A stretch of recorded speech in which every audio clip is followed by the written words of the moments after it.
Hola, nosotros somos Ana Jimena Ríos y Emilio Sarachaga. El día de hoy les mostraremos algunos de los fundamentos de sintaxis y puntuación, como el verbo y el predicado. Esto nos ayudará a prevenir algunos de los errores que cometemos más a menudo. Para comenzar, ¿qué es la sintaxis?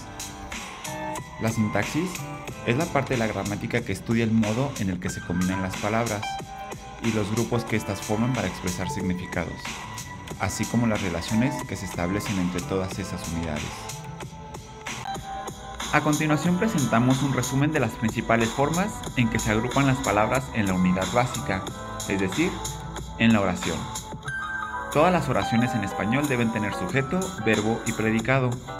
En las frases más simples, estos tres elementos deben ir en ese orden. El sujeto es quien realiza la acción, puede ser explícito o tácito. El sujeto expreso o explícito es aquel sujeto que aparece expresamente en la oración. En nuestro ejemplo, será Jimena.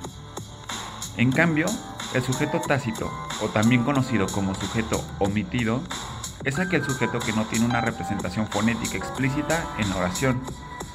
Como nuestro ejemplo, no sabemos quién se comió la manzana, pero lo puedes inferir. Quizá fue Jimena. El verbo. Lo más importante es identificar cuál es el principal, pues hay oraciones que suelen tener varios verbos. Será tu deber identificar cuál es el principal. Y el predicado, existen dos tipos, el directo y el indirecto. Más adelante los veremos a detalle. Como señala Andrés Hoyos, los verbos, o sea, aquellas palabras que expresan acciones, son el eje alrededor del cual gira cualquier oración. No se puede, por ejemplo, formar una unidad completa enunciando solo un sujeto, como Pedro o gato. Tampoco se transmite unidad completa con tan solo un adjetivo, como azul o pesado. Si usted escribe llueve, tus lectores podrán intuir quién es el agente activo. Podrán ser las nubes, Dios. También pueden intuir cuándo sucede la acción, como ayer, hoy, mañana lloverá. ¿Y sobre qué recae el acto de llover? ¿Sobre las plantas llueve? ¿Sobre la tierra? ¿Sobre qué llueve? A la hora de revisar tus textos, lo más importante es fijarte si estás usando los verbos correctamente. ¿Te lo has preguntado si lo haces? El verbo es la guía que te permitirá saber si expresas ideas completas y lógicas. Ten siempre presente los verbos cuando revises tus textos y detente en ellos, así como en la relación que establecen con los demás elementos de la oración. Hoyos 2015. Muchas oraciones tienen más de un verbo. Lo importante es saber cuál es el principal, pues de esto dependen las concordancias de género y número del resto de partes de la oración. A continuación, te presentaremos 4 formas de averiguar cuándo un verbo no es el verbo principal. La primera, un verbo no es el verbo principal si le precede un qué, quién, si, mientras, cuándo, dónde o cómo. Por ejemplo, en nuestra oración, el celular que me entregaron en la oficina. La frase queda incompleta porque le precede un qué al verbo principal. Este verbo principal es entregaron. Entonces, ¿qué pasó con el celular que le entregaron en la oficina? No lo sabemos, pues no hay complemento, solo hay sujeto.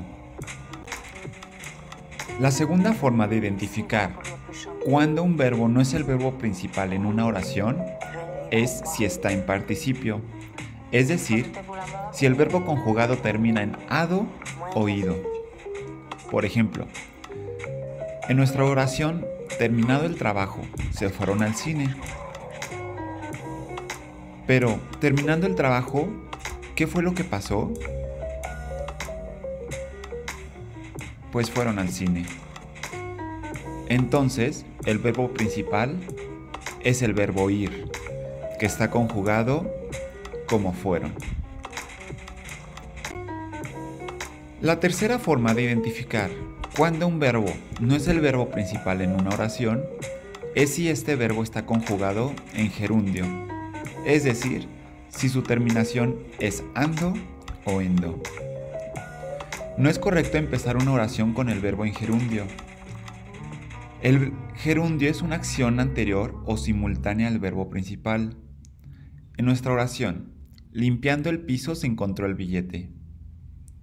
¿Puedes saber qué era lo primero que estaba sucediendo?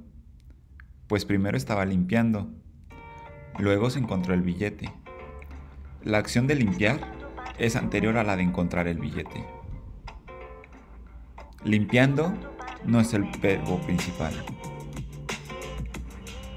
El verbo principal es encontró.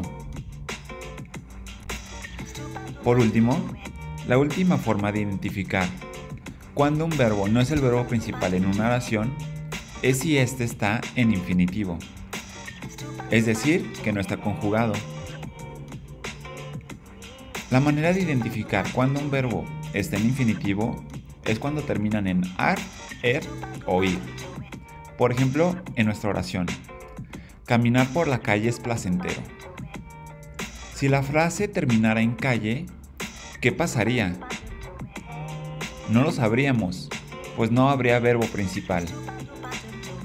En esa oración, el verbo principal es, no caminar. Como ya sabemos, las oraciones se dividen en sujeto y predicado. La función del predicado es dar más información sobre la acción del verbo, es decir, detallar la acción que realiza el sujeto. Otra forma en la que puede entenderse al predicado es como todo aquello en la oración que no forma parte del sujeto. Existen diferentes formas de clasificar al predicado, pero lo que siempre va a estar presente en él es algún tipo de verbo conjugado. Así podemos decir que el núcleo del predicado es el verbo. Dependiendo del tipo de verbo, el predicado puede contar con complemento directo o indirecto. Para los verbos transitivos se usa el complemento directo, el cual designa una idea completa. Una manera sencilla de identificar el complemento directo es porque responde a la pregunta ¿qué cosa? Por ejemplo, en la oración mi hermano prepara la comida, el objeto directo sería la comida porque responde a la pregunta ¿qué cosa? En este caso, mi hermano prepara ¿qué cosa? La comida. En el caso de los verbos intransitivos, estos ya designan una acción completa, por lo que no es necesario un complemento directo. El que sí puede llegar a tenerse es un complemento indirecto, pero no es estrictamente necesario.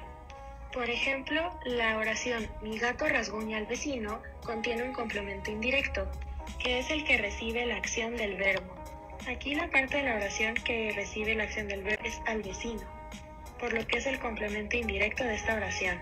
También es necesario saber que según el uso específico del verbo en cada oración, se requerirá o no un complemento directo.